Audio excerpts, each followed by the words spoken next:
আসসালামু আলাইকুম বন্ধুগণ, আমরা এই ভিডিওতে পাখির মেল ফিমেল চিনব। আমাদের মধ্যে অনেক মানুষ মেল ফিমেল চেনে না, তাই তারা ভুল ধরনের পাখি কিনে নিয়ে আসে। পরে ভুল বুঝতে পারে না, পাখির ডিম বাচ্চাও করে না। প্রথমে আমরা পাখির মাথার দিকে দেখব, যেটা ঘুঘুর মাথায় একটু ছোট আর একটা ঘুঘুর মাথা একটু বড়, সেটা মেল।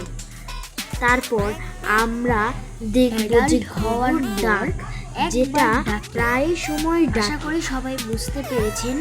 মেল মেল মানে ছেলে, আর যেটা ডাকে না কিন্তু অ্যাডাল্ট